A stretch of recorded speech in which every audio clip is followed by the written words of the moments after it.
திருவருகை காலம் வார நாட்கள் டிசம்பர் மாதம் 20ஆம் தேதி வாசகங்களுக்கு செவிமடுப்போம்.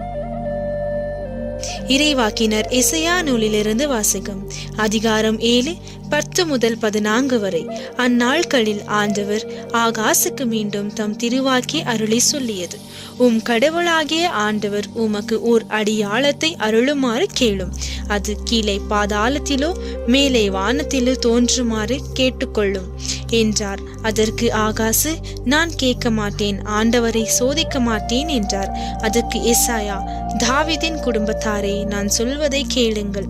மனிதரின் பொறுமையை சோதித்து மனம் சலிப்படைய செய்தது போதாதோ? என் கடவுளின் பொறுமையை கூட சோதிக்க பார்க்கிறீர்களோ? ஆததால் ஆண்டவர் தாமே உங்களுக்கு ஓர் அடியாளத்தை அருளுவார். இதோ, கன்னிப்பெண் கருவுற்று ஒரு ஆண்மகவை பெற்றெடுப்பார். குழந்தைக்கு அவர் இமானுவேல் என்றும் பெயரிடுவார். இது ஆண்டவர் வழங்கும் அருள்வாக்கு. இறைவா, உமக்கு நன்றி. பதிலுரை பாடல். பல்லவி. ஆண்டவர் எழுந்தருள்வார், மாட்சிமிகு மன்னர் இவரே. மண்ணுலகம் அதில் நிறைந்துள்ள அனைத்தும் ஆண்டவருடையவே நிகழவும் அதில் வாழ்வனவும் அவருக்கே சொந்தம். பல்லவி. ஆண்டவர் எழுந்தருள்வார், மாட்சிமிகு மன்னர் இவரே.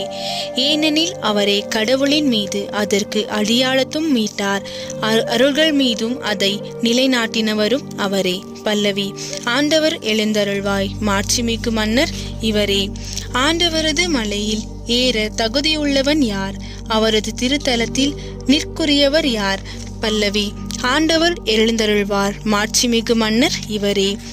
கரைப்படாத கைகளும் மாசற்ற மனமும் உடையவர், பொய் தேவனைகளை நோக்கி தம் உள்ளத்தை உயர்த்தாதவர். ஆண்டவர் எழுந்தருள்வார், மாட்சிமிகு மன்னர் இவரே. இவரே ஆண்டவரிடம் ஆசி பெறுவார், தம் மீட்பராம் கடவுளிடம் இருந்து நேர்மைகளை என்ன தீர்ப்பு பெறுவார். பல்லவி. ஆண்டவரிடம் எழுந்தருள்வாய், ஆண்டவர் எழுந்தருள்வார், மாட்சிமிகு மன்னர் இவரே. அவரை நாட்டுவோரின் தலைமுனையீர் இவர்களே, யாக்கோபின் கடவுளது முகத்தை தேடுவோர் இவர்களே. பல்லவி. ஆண்டவர் எழுந்தருள்வார், மாட்சிமிகு மன்னர் இவரே. ஹல்லேலூயா, ஹல்லேலூயா. வானக அரசின் வாயிலை திறக்கும் தாவீதின் திருக்குறள் நீரே. இருளிலே இருக்கும் கைதிகளை தலையை கலைந்திட எழுந்தருள்வீரே. அல்லேலூயா. லூக்கா எழுதிய நற்செய்தி அதிகாரம் 1 திருவசனம் 26 முதல் 38 வரை. 6ஆம் மாதத்தில் கப்ரியேல் என்னும் வானதூதரை கடவுள் கலிலேயாவில் உள்ள நாசரேத் என்னும் ஊரில் இருந்த ஒரு கன்னியிடம் அனுப்பினார். அவர் தாவீது குடும்பத்தினராகிய யோசேப்பு என்னும் பெயருடைய ஒருவருக்கு மன ஒப்பந்தமானவர். அவர் பெயர் மரியா. வானதூதர் மரியாவுக்கு தோன்றி, அருள் நிறைந்தவரே வாழ்க, ஆண்டவர் உம்மோடு இருக்கின்றார் என்றார். இவ்வார்த்தைகளை கேட்டு மரியா கலங்கி, இந்த வாழ்த்து எத்தகையதோ என்று எண்ணிக்கொண்டிருந்தார். வானதூதர் அவரை பார்த்து, மரியா, அஞ்ச வேண்டாம், கடவுளின் அருளை கண்டடைந்துள்ளீர். இதோ, கருவுற்று ஒரு மகனை பெறுவீர், அவருக்கு இயேசு எனும் பெயரிடுவீர். அவர் பெரியவராய் இருப்பார், உன்னத கடவுளின் மகன் எனப்படுவார்.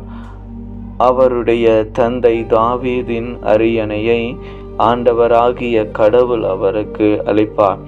அவர் யாக்கோபின் குடும்பத்தின் மீது என்றென்றும் ஆட்சி செலுத்துவார். அவருடைய ஆட்சிக்கு முடிவே இராது என்றார். அதற்கு மரியா வானதூதரிடம், இது எப்படி நிகழும்? நான் கன்னி ஆயிற்றே என்றார். வானதூதர் அவரிடம், தூய ஆவி உன் மீது வரும், உன்னத கடவுளின் வல்லமை உன்மேல் நிழலிடும். அதனால் உம்மிடம் பிறக்க போகும் குழந்தை தூயது. அக்குழந்தை இறைமகன் எனப்படும். உன் உறவினராகிய எலிசபெத் தன் முதிர்ந்த வயதில் ஒரு மகனை கருத்தாங்கியிருக்கின்றார். கருவுறையில் ஆதவர் என்று சொல்லப்பட்ட அவருக்கு இது 6ஆம் மாதம். ஏனெனில் கடவுளால் இயலாதது ஒன்றுமில்லை என்றார். பின்னர் மரியா, நான் ஆண்டவரின் அடிமை, உன் சொற்படியே எனக்கு நிகழட்டும் என்றார். அப்பொழுது வானதூதர் அவரை விட்டு அகன்றார்.